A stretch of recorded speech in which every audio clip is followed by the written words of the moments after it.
Good morning, good afternoon, good evening everyone, wherever part of the SOOS community you are. My name's Richard Coleman. I've been asked by Louise to give a talk about the last decade of the SOOS IPO from a core sponsor point of view. So I'm not able to join you at the current time of the presentation tomorrow, so I'm just trying to do this as a recording. So from my point of view, SOOS IPO is Louise, and here's a picture of Louise that's been approved for publication, but I think today we're also celebrating Louise's contribution over 10 years as she exits SOOS to take up a new position in Sweden. So SOOS IPO has other people involved as well. I'm not trying to say that it doesn't have others involved. There's also the community, but the important people within SOOS are Pip and Elise, and of course the IMAS building that's been the home of SOOS for the last 10 years.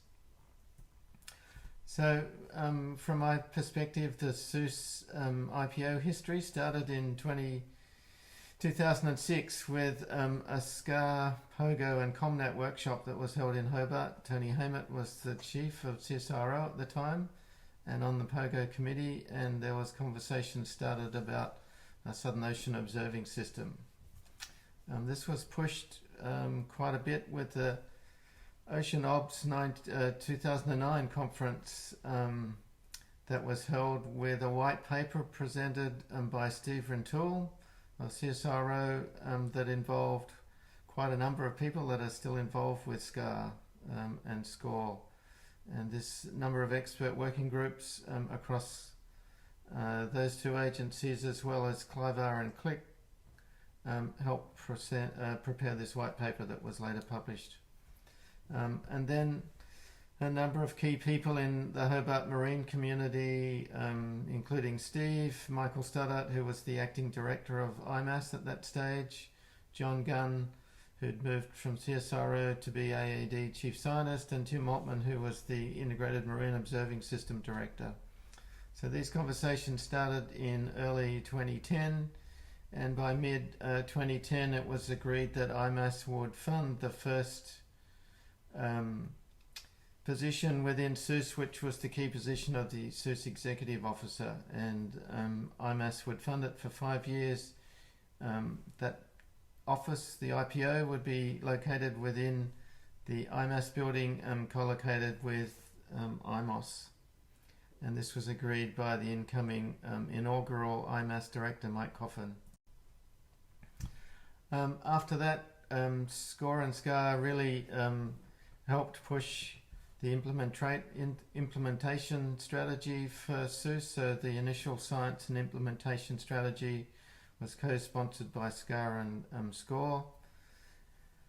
Advertisements went out for an executive officer at the end of December or during December 2010, and Louise was appointed to that position after being selected. So Louise had come from the Pages IPO in Switzerland, and she started the position at Hobart in 2011 in August, and that was the same time that the SOOS IPO was launched.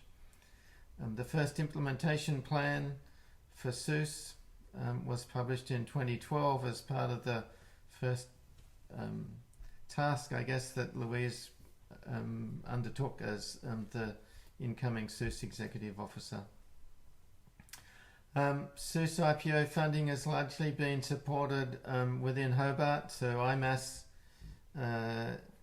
as the initial sponsor for the executive officer funded it for 5 years, and then the Antarctic Gateway Partnership Program, which was a co-funded or a funded grant from the Australian Research Council with 3 partner agencies, the University of Tasmania, CSIRO and the Australian Antarctic Division. So this was a large $32 million grant for 5 years, and it now allowed SOOS to expand its capability with a data officer, Pip, being appointed, and also extending Louise's contract to the end of December 2019, in which case after that grant finished, there was an agreement between IMAS, CSIRO and the Tasmanian state government that would fund the SOOS IPO for another 3 years.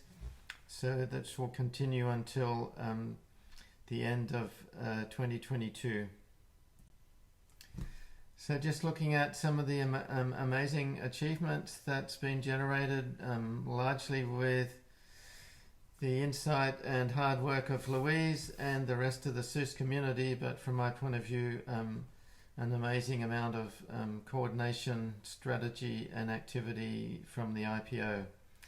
So now SOOS, after 10 years, has 63 affiliated institutes, organisations and agencies under its umbrella, covering 29 countries.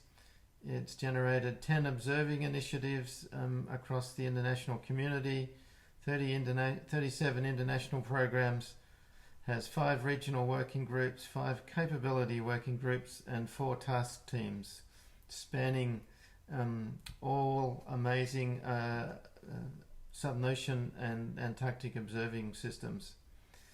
As well as that, the IPO has coordinated lots of reports, from progress reports, implementation reports, workshops, newsletters and the strategies. 2 major products being produced over the time from SOOSMap and Due South, and these are now being handed over to other agencies to extend into the future.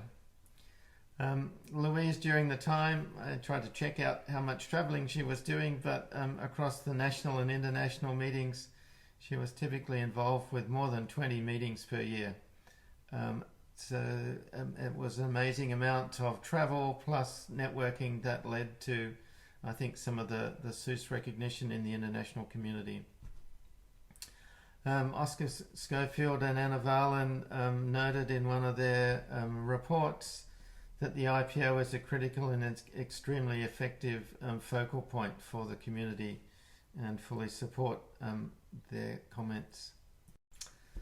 So one of the other tasks for the IPO was to plan, manage and coordinate the executive committee and the scientific steering committee meetings. So these typically happened annually and happened in all sorts of different countries and been bouncing around. So here's the list of where they are. The last 2 years we've got used to being able to have online virtual meetings, but the spread of the meetings and the amount of effort involved in coordinating these meetings was immense activity at the IPO when you could see it. Quick overview of some of the timelines of the activity for SOOS over time, with various vision statements and reports being generated. And I think Louise leaves an amazing legacy, as well as the rest of the community, in terms of some of the strategic initiatives going forward, from the OceanObs 2019 paper, a 5-year report of achievements for the last 5 years being generated, and a 10-year plan going forward. And so just like to say congratulations to Louise and the SOOS community for the past 10 years and for being able to see out the next 10 years in terms of exciting development. Look forward to being able to be part of that. Thank you.